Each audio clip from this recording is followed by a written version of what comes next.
다음은 저희가 단독 취재한 소식으로 이어갑니다. 범죄 영화에서나 나올 법한 일이 실제로 일어났습니다.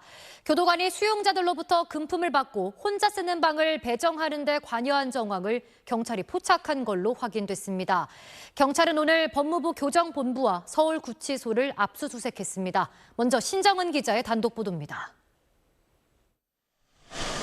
경찰이 오늘 오전 압수수색한 곳은 정부 과천청산의 법무부 교정본부와 경기의왕 서울구치소 두 곳입니다. 이른바 구치소 독방거래 정황을 포착하고 교정당국에 대한 강제 수사에 나선 겁니다. SBS 취재 결과 경찰은 교정본부 소속 교도관 A씨가 최근 1년간 일부 수용자들로부터 독거실 배정을 명목으로 금품을 받은 정황을 포착한 걸로 확인됐습니다. 경찰이 압수한 A씨 계좌들을 분석한 결과 수용자 여러 명으로부터 수천만 원을 입금받은 내역이 드러난 겁니다. 앞서 경찰은 독방거래 의혹을 뒷받침할 만한 여러 사건 관계자들의 진술도 확보한 걸로 전해졌습니다. 경찰은 A씨가 금품을 받은 이후 이들을 수용자 여러 명이 함께 쓰는 혼거실에서 1인실인 독거실로 방을 재배정하는 데 관여한 걸로 의심하고 있습니다. 실제로 A씨에게 금품을 건넨 수용자 가운데 일부는 독거실에 일정 기간 머물렀거나 현재 머무는 걸로 알려졌습니다. 경찰은 오늘 7시간 넘게 진행된 압수수색을 통해 수용자 방 배정과 관련한 자료를 확보했습니다. 특히 서울구치소 총무과와 보안과, 의료과 등에서 수용자들이 방을 옮긴 기록 등을 압수한 걸로 전해졌습니다.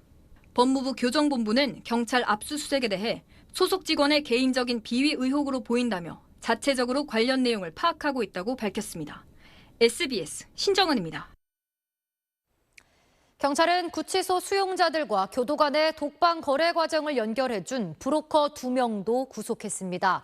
이 브로커들은 조직폭력배 출신으로 이번 사건의 배경에 배후 세력이 있는 건 아닌지 경찰은 수사를 확대하고 있습니다. 이어서 김진우 기자의 단독 보도입니다. 경찰은 구치소 수용자들이 교도관을 통해 독거실을 배정받는 과정에 브로커들이 개입한 사실을 확인했습니다. 경찰은 오늘 교정당국에 대한 동시다발적인 압수수색에 앞서 지난 26일 독방 거래에 관여한 브로커 2명을 구속한 걸로 SBS 취재 결과 확인됐습니다.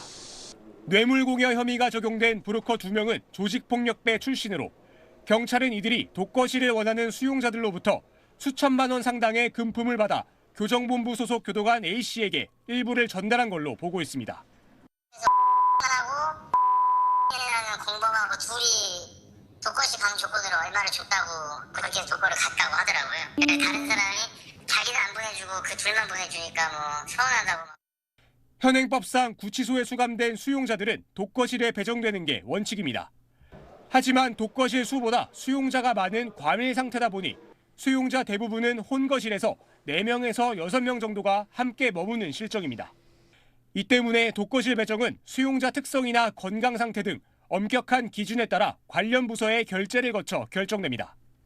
수용자의 거실 배정은 구치소 보안과가 총괄하고 냉난방 시설이 마련돼 있는 등 시설이 보다 쾌적한 의료수용동 독거실의 경우 의료과의 승인이나 확인이 필요합니다. 경찰은 이러한 기준이 있는데도 독방 거래가 버젓이 이뤄진 배경에 조직폭력배 조직 등 배후 세력이 있을 가능성에 주목하고 수사를 확대하고 있습니다. 경찰은 압수수색을 통해 확보한 자료를 분석해 독방 거래의 구체적인 경위를 확인할 방침입니다. SBS 김진우입니다. 이 내용 취재한 사회부 신정은 기자와 더 자세히 얘기 나눠보겠습니다. 네, 신 기자, 말 그대로 영화에서나 볼 법한 일이 서울구치소에서 일어났다는 게 굉장히 충격적입니다. 네, 그렇습니다. 솔직히 이런 교정시설에서 독방거래 의혹이 있다, 이런 소문은 무성했습니다. 그런데 이번 사건처럼 어떤 실체적인 브로커의 존재나 교도관이 뇌물을 받은 정황이 드러나서 경찰이 본격 수사에 나선 건 이례적입니다. 특히 서울구치소는 잘 아시겠지만 유명 정치인이나 연예인들이 자주 수용이 돼서 언론에 굉장히 주목이 높은 곳이고요. 또 우리나라에서 최대 규모의 대표적인 교정시설인 만큼 이 관리도 엄격한 걸로 알려졌는데 이곳에서 불법적인 독방거래 의혹이 불거졌다는 것 자체가 굉장히 충격적입니다. 교정당국은 직원 개인의 비위라며 선을 그었지만 저희 보도로 직무와 관련한 중한 어떤 범죄 정황이 확인된 만큼 당국의 조사 그리고 대대적인 수사가 불가피해 보입니다. 네, 이 도대체 독거실이 어떻길래 이런 불법 거래까지 이루어지는 건가요?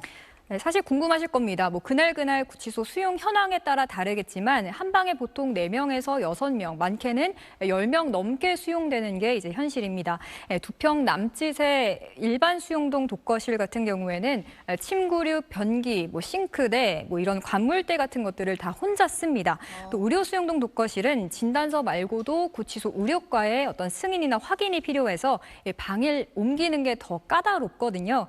대신 여름에는 복도에 에어컨이 나오고요. 또 네. 겨울에는 따뜻한 물이 싱크대에서 나옵니다. 휠체어 같은 걸 놓을 수 있는 여유 공간도 있는데 저희 취재 결과 경찰의 서울구치소 압수수색 대상엔 의료과도 포함되어 있는 걸로 확인이 됐습니다. 의료 수용동 독거실에 대해서도 불법적인 거래 정황이 불거졌다 이렇게 볼 수 있는 대목인데 경찰의 수사 범위는 더 확대될 걸로 보입니다. 네. 네, 신 기자 여기까지 듣겠습니다.